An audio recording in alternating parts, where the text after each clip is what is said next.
Join us for episode 149 of the UK Travel Planning Podcast and our first trip report of 2025. Discover guest Nathan's top 5 London experiences, top tip for visitors, plus what he did, where he stayed, and more during his and wife Sarah's March trip to London. Welcome to the UK Travel Planning Podcast. Your host is the founder of the UK Travel Planning website, Tracy Collins. In this podcast, Tracy shares destination guides, travel tips, and itinerary ideas, as well as interviews with a variety of guests who share their knowledge and experience of UK travel to help you plan your perfect UK vacation. Join us as we explore the UK from cosmopolitan cities to quaint villages, from historic castles to beautiful islands, and from the picturesque countryside to seaside towns.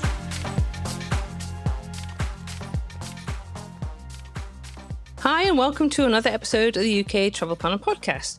As you will have learnt from the short intro, we have our first trip report for 2025. Doug and I helped Nathan plan his trip to London a few months ago in an itinerary consult, and we were really delighted when he agreed to come on the podcast and do a trip report when he arrived back in the US. So without further ado, I'm going to just let Nathan take the floor and explain about his trip. So I started off, as always, by asking Nathan to introduce himself and give a little bit about his background, who he travelled with, and kind of the reasons for his trip to London.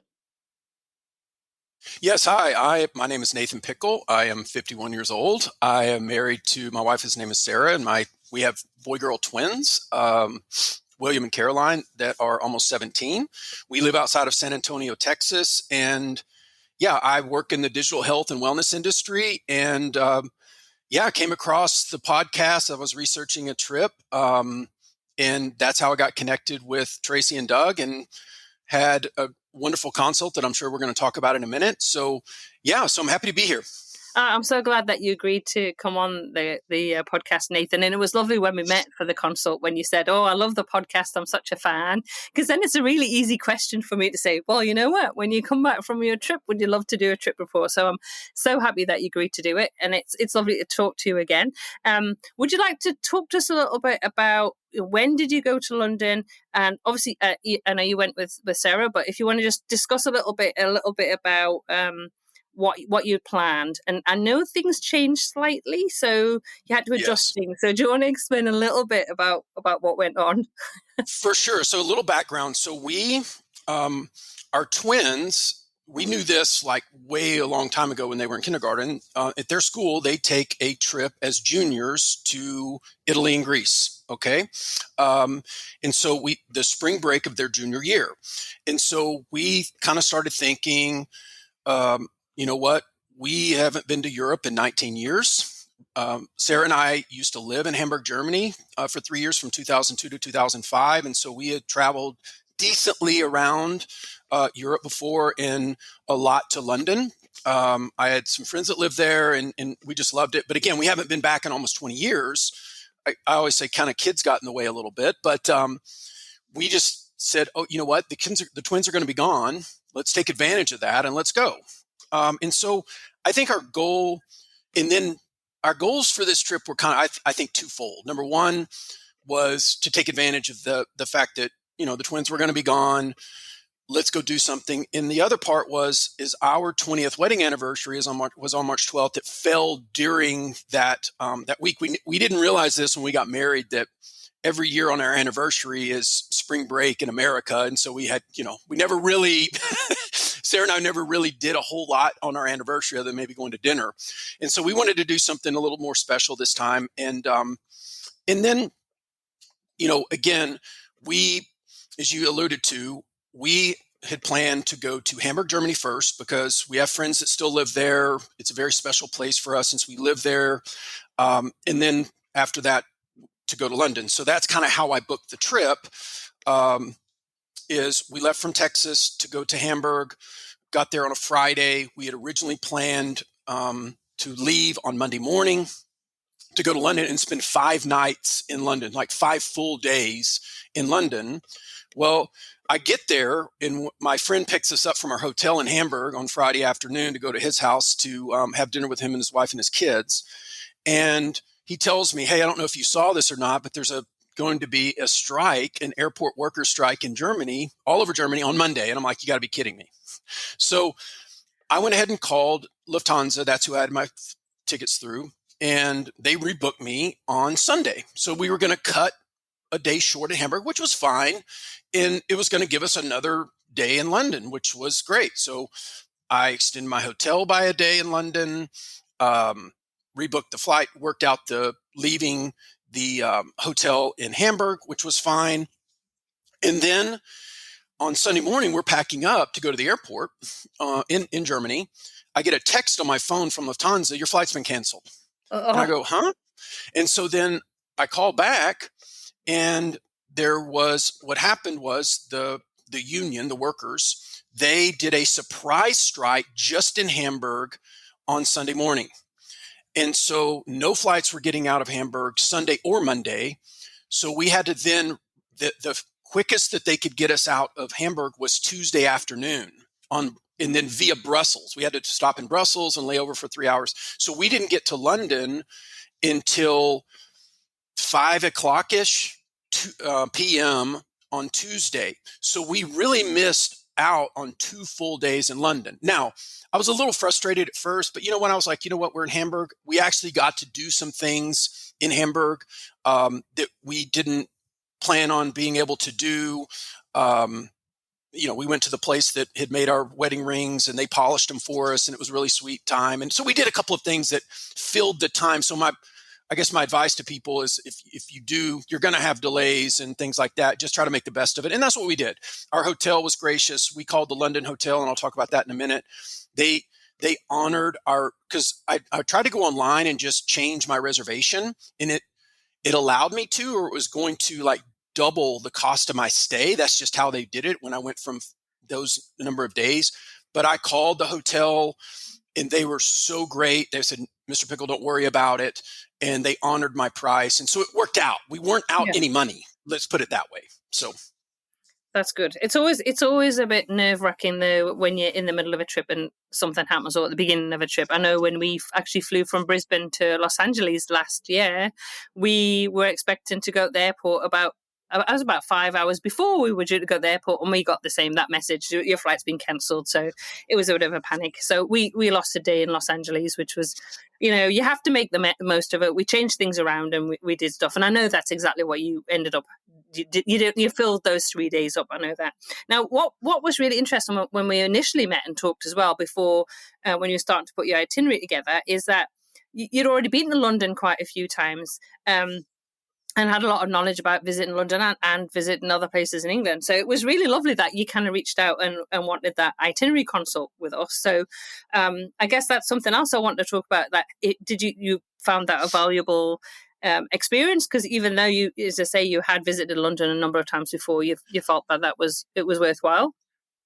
100%. Because again, even though I had been there a few times before, I mean, it had been a while, first of all. And then, things have changed, obviously. I mean, when I lived there before and went there before, smartphones didn't exist, contactless payments didn't exist. All of that didn't exist, right? I mean, we have a lot more information now in traveling, and, you don't carry as much cash. I mean, different things like that. So you guys were very helpful around that. But also too, I think your insights around, trips outside London, some of the experiences regarding, whether I'm going to talk about the Black Cab Tour in a minute, just getting to and from the airport, and just that knowledge that you guys talked to me in the consult and provided on the information afterwards was super valuable. And so I highly recommend anyone talking to you guys about that. So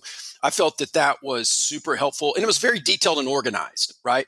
And I mean, you were very responsive and answered a bunch of my questions and different things like that. So again, as I mentioned before, we're planning another trip in March, and we'll be scheduling another consult with you guys. So, we're really looking forward to chatting with you and helping you with that trip. I have to say, Nathan, that's going to be a lot of fun. And we love doing the consults. It's just, we feel like we've got friends all around the world now, which is just fantastic. And even more special when you guys come and do a consult and do a podcast like you are now as well. So let's talk. Well, and one other thing real quick, I'll add to this, is that what I and we're going to talk about this in a minute, but we did some things that you recommended from an experience, and we worked with a couple of your partners.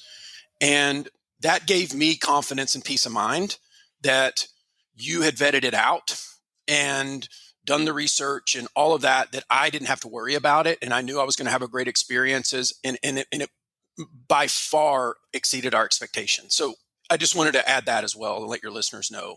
Oh, no, that's really good. Well, we're very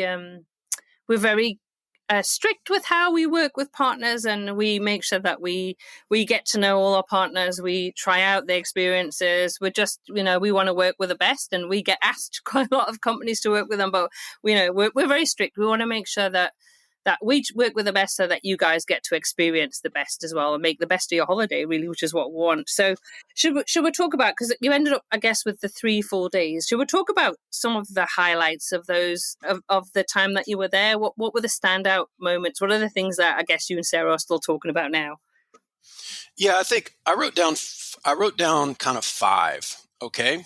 I think the first one was the Discover Real London Black Cab Tour. And our driver, his name was Matt, and it was unbelievable. And we actually went, since we only had 3 days, full days. Okay, we had Wednesday, Thursday, Friday, and then we were flying back Saturday morning. I ended up booking it, and I kind of booked it last minute because when I again realized, okay, hey, we're going to have less time or whatever, maybe a week before, I guess. I said, you know what, let's do this. And we did what they call the detour, right? Which is kind of the hidden, it's more of a bespoke tour. When I booked it, Ollie got in touch with me and asked me some specific questions. There's certain things you wanted to see. I'm very big into music and rock and roll history, especially English bands and things like that. And so Matt knew, he's probably about my age, I guess, and he knew, and as Londoner, grew up in East London, and he was just awesome. So he picked us up at our hotel at like 7 a.m, and it was 4 hours long, is how long the tour was. We covered a lot of ground, and we had him pick us up, and he said, look, this is what I kind of have in mind. What do you think? Let's go. We saw so much that I had never seen before. And he ended up suggesting, he goes, I can take you back to your hotel, but maybe I could drop you back off around this side of London. This is where I was thinking, and by Borough Market. And we hadn't planned on going to Borough Market, honestly, even though you had recommended it, just because of the shortness of time. But he dropped us off there, and that's probably number 2. I'm not in particular order, I guess, but Borough Market was a highlight.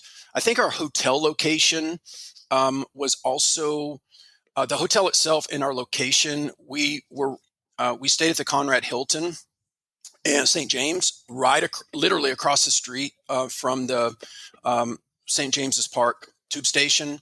And then the half-day trip to Windsor was fabulous. Okay, is another highlight. And then I do think that just walking around and that's kind of our style of travel is a little slower, maybe, especially when it's just Sara and I, is just walking around and looking up, exploring side streets, popping into shops, exploring neighborhoods,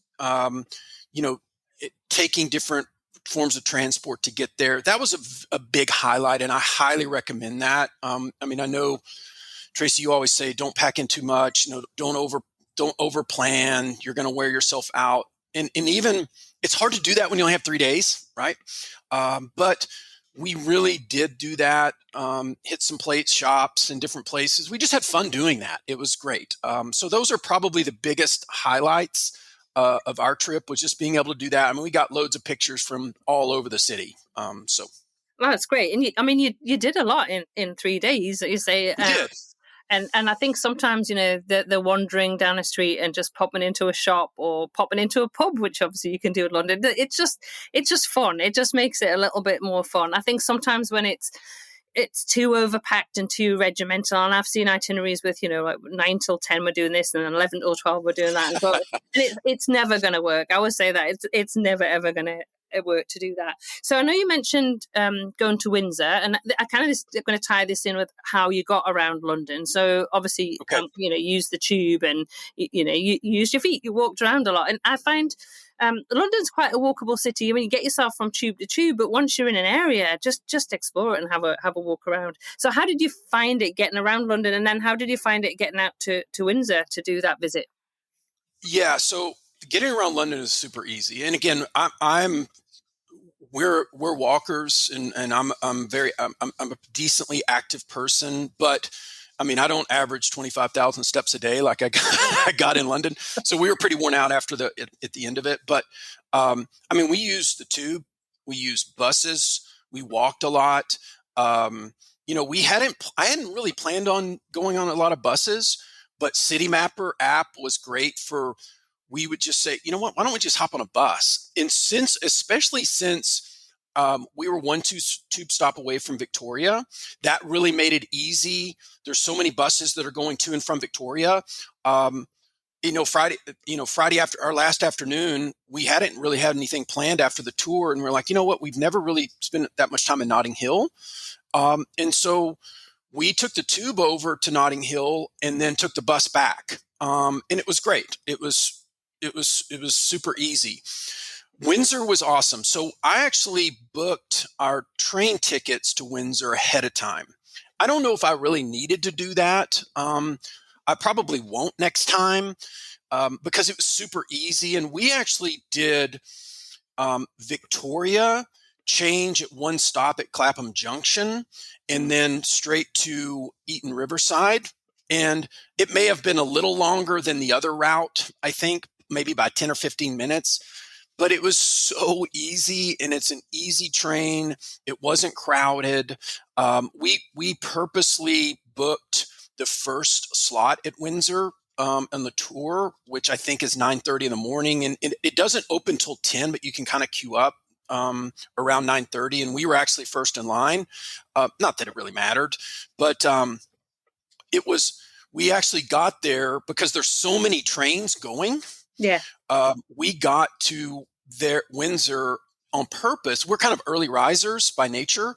And so we got there pretty early, I think around 8 maybe in the morning.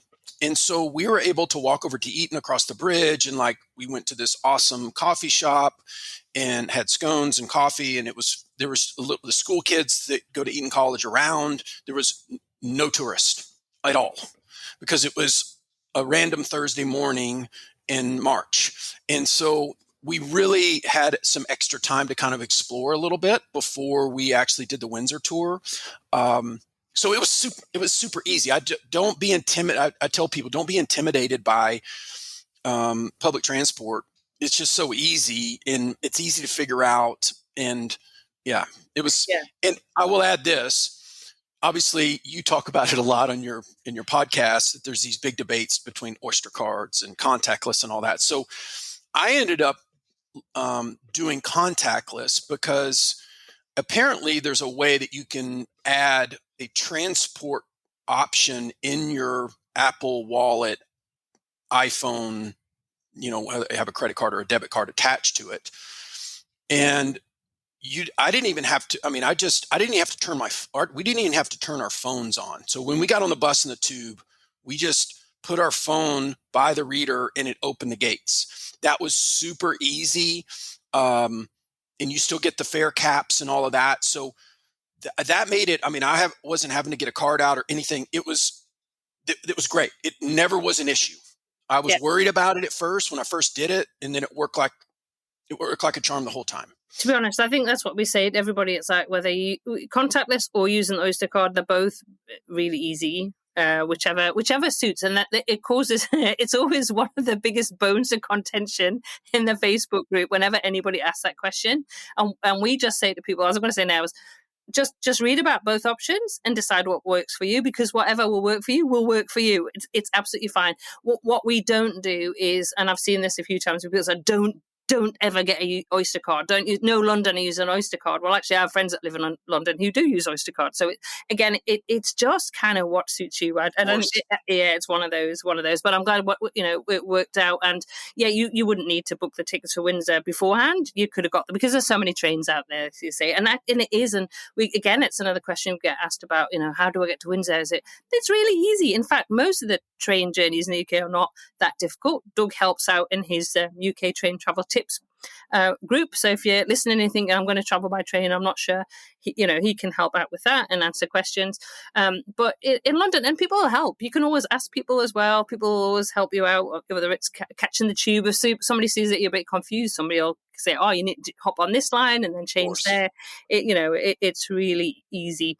Okay, so Nathan, you mentioned a little bit about where you stayed. So let's talk about your accommodation. And I know you mentioned it before, the name of it. Is it something that a place that area that you'd recommend, and an accommodation that you'd recommend? Yeah, 100%. So again, we stayed in the Conrad London St James. It's a Hilton property, and I get Hilton points. I had originally planned on staying around the Sloane Square area because we had stayed there prior on my first trip to London when I had graduated from university and did a trip on my own. I stayed at this little B&B off of Sloane Square, and it's reconverted into a flat now, but they have options over there. But we just ended up staying there. And I hadn't been around that area, or I hadn't remembered it that much, but it turned out to be a very good choice. It was reasonably priced for the area. There's not that many hotels. So basically where it's located is literally, as I mentioned before, across the street from the St. James's Park tube station. We could see the top of Westminster Abbey from our hotel room. Okay. You literally walk around the corner and there's Westminster Abbey. And then you walk a little bit, 5 minutes, and you're at St. James's Park. So we would cross through St. James's Park almost every day, going into Mayfair, seeing Buckingham. I mean, you are literally right in the center. And I was worried a little bit about, okay, is there going to be noise? There's a pub next door. There's one around the corner. Super quiet. Because at night, there's only a couple of hotels around there. So I saw a few tourists. There were a lot of business travelers in the hotel for that time of year. But service was great. It was, again, super quiet. But the location, and I knew this because you had mentioned this as well, being across the street from the tube station and having it close to your hotel after a long day was really refreshing, because we knew, hey, I'm going to get off the tube, walk a little bit, and I'm literally walking upstairs and getting into bed. And so that part, you recommend that, staying close to a tube station or a bus stop that's close to a tube station. Highly recommend that for anyone going to London because it just makes it easy, right? Now, I saw a sign, not that it really mattered to us too much. There isn't, in St. James's Park tube station, there's not lifts. So you have to be aware of that. There may be certain stations that don't have lifts. Most do. In terms of like getting your bags, all of that. But it was great. Highly recommend it. So yeah. Brilliant. And also, I think, you're right. We do say that about trying to stay as close as possible to a tube stop, because I just know myself. I kind of go off my own experience. When I've walked 25,000 steps, like I don't want to walk another 1,000 to get to the hotel at the end of the night. I'm like, just get me back. So that's good. But that actually leads us well when you're talking about, because there are some tube stations, and there is actually we've got a link to which tube stations have and haven't got kind of lifts and stuff. I'll put a link to that. It's on the, I think it's Transport for London Go app. There should be links to that in that. But what kind of links us to how you got to the airport? So I'm guessing because you were there for like a few days, you didn't have a huge amount of luggage. But even still, when you arrive into London from wherever you've been flying in from, it's like you think, right, how am I going to get to my hotel? So how did logistically you sort that? Well, we didn't have a huge lot of luggage, but it was heavy. Thanks to Sara, my wife. No, I'm just joking. We had originally planned, again, and before the strike, and we had to change our plans. We were arriving on a Monday morning, and we were just going to, I honestly, we were going to just take Heathrow Express, right? I've taken the tube from Heathrow in, and that's an option. But it can get busy, especially if you've got a lot of luggage and things like that, and it takes a little longer. So we were just going to say, you know what, let's take Heathrow Express and do that.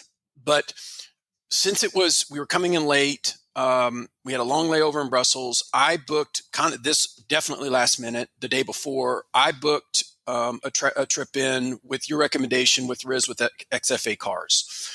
And I will tell you that was a super great, that was the best decision we made. And I mean, he personally picked us up. Okay. And that whole experience of how he handles things in terms of, I had downloaded WhatsApp because my friends in Germany use WhatsApp. WhatsApp's not near as popular in the States as it is in Europe. But he said, hey, I had read that on his website, WhatsApp is a lot easier to communicate. So, and he sent me like photos and videos of a map, where to go, a video of of walking coming out of the baggage claim. I couldn't believe it. I was just like, it was super simple. It was like, I didn't have to think about it. And we got there, he picked us up. And then it only took like 45 to 50 minutes. And we were coming in kind of at rush hour, on a Tuesday, and it was awesome. We talked the whole time. We had a blast. So it was absolutely worth a little bit of extra money versus the other options to get into London. So highly recommend that for folks. Now on the way back, we actually were leaving pretty early in the morning on a Saturday, and we ended up just taking a black cab to Paddington early in the morning. There was no traffic on a Saturday morning, and then just took Heathrow Express from Paddington back to Heathrow. That's what we did to come back, and that worked out fine. And honestly, if you add up the cost of Heathrow Express, maybe if you take a cab from your hotel to Paddington or whatever, it's not the XFA cars is probably about the same price. And you know what? You also miss out on the experience of meeting Riz, if it's Riz that picks you up, which quite a lot of times it is, because honestly, he's becoming I joke with him, he's becoming a bit of a minor celebrity. I shouldn't say minor, because he's probably a major celebrity soon, honestly, because he is so popular, and everybody who meets Riz absolutely loves Riz to death, because he's just such an amazing guy. Not only is he an amazing guy, but he's so professional with how he runs XFA cars as well. And as you say, it's so smooth. We are traveling around, as you know, Doug and I are traveling around a lot at the moment, and every time we land at an airport, I just want to have Riz pick me up, because we always arrange to pick up. There's nothing worse, even from shorter flights. I want to be met at the airport. I don't want the stress of having to think, how am I going to get my luggage into wherever I'm going to the hotel? I just want to get off the plane, get my luggage, and get to the hotel. That's just how I work, and I just think it just makes life so much easier. And as I say, Riz is such a cool guy anyway to meet. So no doubt. And again, you've got to factor in, I mean, this, when you take Heathrow Express or the tube or whatever to the terminal, it's a really long walk. Yep. I mean, I don't mind it, but for some folks, if that's a factor, having someone meet you or drop you off, directly literally you come out of baggage claim and he's standing there. And so that transfer and the whole process, even though maybe the drive to London is longer than the 15 minutes on Heathrow Express, you're not factoring in how long it takes you to walk and all of that. It's going to be about the same time, if not probably a little less with Riz. Yes, so exactly. Highly recommend and the stress of it as well. Anyway, let's pivot to food. Let's talk about food, because you sent me some fantastic pictures, and so we'll be sharing those in the show notes. So let's talk about some of your favorite foodie experiences when you were in London.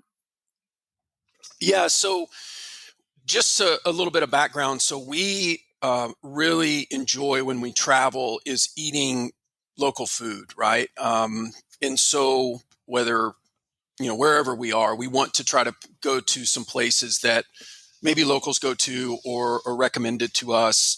And so we definitely did that. And we ate at a lot of pubs, just because especially in London, usually the food, the food that we had at the pubs was great.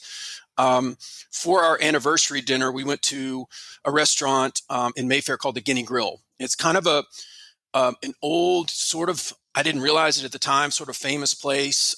We made reservations like a month in advance.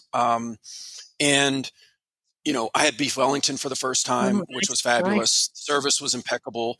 And I didn't see him, but when we walked out, Anthony Hopkins was walking in.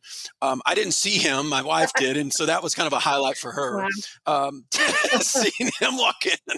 That was great. We had tea at Harrods in the food hall, which was super fun, just sitting down at the counter, relaxing, kind of taking it in, the whole sight of that. A couple of pubs that we went to where we had food that we really like it. I've been to the Antelope before. It's in Belgravia. Another hidden pub that I highly recommend is called the Grenadier. There's a history behind that. Some of the inspiration, or I guess not only from you guys telling me some ideas, but I bought a couple of books. One is Historic Pub Crawls Through London by Thomas Vosper. This book right here, I'm showing you on the screen. That was really helpful in looking at. And then I found that personally, the DK guides were really good as well. But we went to a place in the city over by Royal Exchange in Leadenhall Market called the Counting House. That was excellent. And then Borough Market. So as I mentioned before, we hadn't really planned on going there. But I think, I don't know if it was on my consult, I heard this on a podcast episode that I think it was Doug said that he really liked sausage rolls. Yeah. And so I got a sausage roll at Ginger Pig in Borough Market. My wife got the strawberries, of course. Yeah. And I know those were tourist things to do and all of that. But when we were there in March, there was no lines. There were people there. There was no lines. It was great. It was on a Friday morning sort of when we were there. So we also went to an M&S Food, a couple of those, and grabbed some quick bites as well. The coffee shop in Windsor is called Anytime Coffee on Eton High Street. Great scones, jam and cream and all that was awesome. We had planned on doing a tea at Fortnum and Mason in Royal Exchange, but that was on a day we had to cancel it. And so I'm looking forward to, we walked through the Royal Exchange when we were there and saw the area, and it's beautiful and an old building and all that. So I hope we get to do that next time. But one piece of advice that I would give that I didn't really think about too much was, some folks, you might want to plan a little bit of your food sort of in advance. I know you don't want to overbook and all of that, but one night we hadn't done that, and we ended up going and getting some pizza, and it was really overpriced and it wasn't great. And so I think you just have to think through that a little bit. Again, sometimes I don't want to, book every hour, every minute, have everything reserved. But I do think if you're looking for a more relaxed experience and you can count on the food being okay, you may want to think about, booking reservations in advance. And in Europe in general, reservations at restaurants are a lot more commonplace than they are in the States. Even for just small restaurants, I think that just popping in sometimes you may not get a table because restaurants tend to be smaller.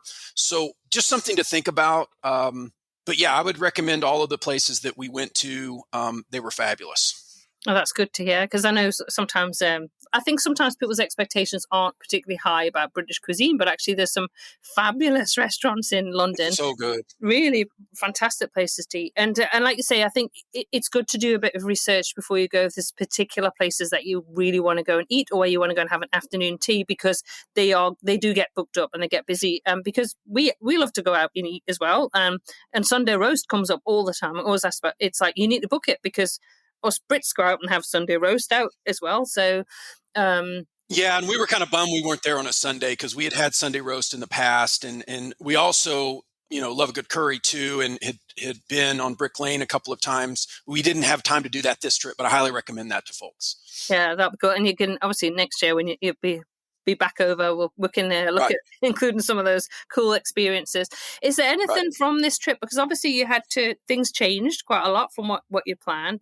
Is there anything that you would kind of change if you were kind of going back and sorting the trip out again, or were you happy how you managed to kind of go with things? Yeah, I think, as I mentioned before, we might have planned out at least our main meal of the Mm. day a little better. I mean, we did that once, but the other times we didn't. Probably pack lighter. Um, not that we were lugging our luggage around that much, but probably could have packed a little lighter. We were in early March, so it was the weather, like in Hamburg, the first part of our trip, it got into, the low 20 Celsius, which in sunny, it was nice. And then it was a little cooler in London. So we had jackets and long trousers and things like that. So we were kind of in this, we had to pack for both kind of weather. But we could have probably packed a little lighter. I will say that I would recommend to folks that they do the Discover Real London Black Cab Tour on like their first day versus the last, like we did it on our very last day. And the reason for that is that Matt, our driver and tour guide, he told us all these places, right? Oh, you need to go. The best fish and chips is in East London by this, you need to do this. And we didn't have time to do all of those things. So if we would have done the tour earlier in our trip, we probably would have done some of those things because we're getting, up-to-date recommendations directly from a person that lives there. So just that, I might have changed that. Yeah. I learned that a little bit. But again, we kind of had the mindset of really just taking our time in exploring and popping into shops and, different neighborhoods and streets and looking up and taking lots of pictures. And just, I'm a history buff too. So just I think London is so unique in the sense that there's so many old buildings mingled in with the new. And it's just a great way to have that kind of mindset. Just take your time. If you see something, stop, walk over to the side, let everybody walk past you, look around, take a breath. And I think don't feel so rushed. And even in our short trip, I think that was something that we accomplished that we really appreciated. And it made looking back on the pictures that we took, made the experience so much better. And the other thing too, and I've always kind of had this mentality when I've traveled to different destinations, is I always have the mindset, if it's a place that I like, I want to come back. And so we left so much to do next time with the kids. I haven't talked about a lot of the bigger sites other than going to Windsor, because we didn't really do that this trip. We didn't go into Tower of London or Westminster Abbey or National Gallery or St. Paul's or any of that. We walked by all of them, took a lot of pictures and different things like that. But we had been in and toured all of those places before. But we knew that we were going to want to bring the kids back and do those next time and do some of those experiences that you have recommended. So that was kind of our mindset. And it made it, even a short trip that was a little annoying that we got there 2 days later, we filled it up and really had a wonderful time. So. Oh, it's great. And it's great to hear that as well, that it worked out, that you had such a fabulous time in London, and that, even though you've been there before, it was a long time ago, there's still things about London that are just magical and amazing and are kind of awe-inspiring. I think it is just one of those cities. One question I did want to ask, because we've kind of touched on it a lot through this chat, is the fact that you went in March. And we talked about that before I actually started recording the podcast. So I think it's actually worth, if you're listening to the podcast now and you're thinking, actually, I'd prefer to go when it's not high season. So kind of June, July, August, when it gets really busy, or Christmas, again, it's really busy. So March, how did you find it overall in March in terms of, the weather, how busy it was, kind of getting around, all those sorts of things? How did it feel generally? couldn't have asked for a better time. And I was a little skeptical because in the States we have spring break, and spring break is kind of throughout the U.S., whether it's grade school or college university, it's usually a week, but it starts for some places in the beginning of March all the way through mid-April. And I was worried about that in terms of, the amount of tourists at certain places and how busy it might be. And it was the exact opposite. It was a fabulous time to go. The weather for being outside, was, and I'm going to use Fahrenheit just because that's how my brain thinks, but it was from pretty much the 40s to the low 60s, which if you're, bringing layers, you can take off a jacket or whatever. Being outside a lot, I never got hot. Now, our accommodation in London had aircon, but in Hamburg it didn't. And so I also, because I lived there for 3 years, I know that if you don't, my apartment in Hamburg didn't have aircon, and there was a few times and so that was played into it as well. And I had been obviously to London several different seasons, and there's an argument for every season, but I will say early March when we went was absolutely a great time to go. And we're going to do it again next year because of that. Because we felt it from a price standpoint, from hotels and train tickets and different things like that. And I'm already looking for next year are super reasonable compared to maybe December or the peak season in summer or things like that. Yeah, when it does become really, really expensive and more crowded and less pleasant. And actually, London, when it's very hot, is in my mind not the most pleasant city to be in, to be honest. Not at all. Because there's not a lot of AC around. But what an amazing place to celebrate your 20th wedding anniversary. And as you know, when we chatted, it was also Doug and I's 20th wedding anniversry in March as well. Not the same day as you guys, but congratulations. Far away. Yes. Yeah, so congratulations on that. So you'll be spending hopefully your 21st wedding anniversary as well in the UK, which is amazing. Now, I know that you are a fan of the podcast, so you know the question that's going to come up now because I ask at the end of every single podcast. So Nathan, what would be the one tip that you would give to someone visiting London for the first time? Honestly, follow Tracy and Doug's recommendations. I'm serious. And I know that and you didn't pay me to say that. So it truly made a difference. Okay. And I very much appreciate it. My wife appreciates it. Just follow her recommendations and listen not on the podcast, use her resources. And again, just do that and just slow down, have some fun, explore, don't overdo it, and leave plenty for next time.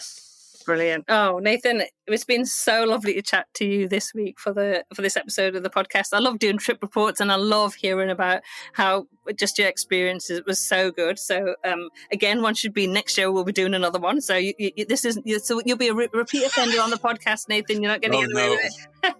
So this is episode 149. So goodness, it'll be in another 12 months time. But fabulous to talk to you. Thank you so much for coming on and sharing your experiences and your recommendations for London. Brilliant. Okay, thank you for having me. Appreciate it. Thank you for tuning in to this week's episode of the UK Travel Planning Podcast.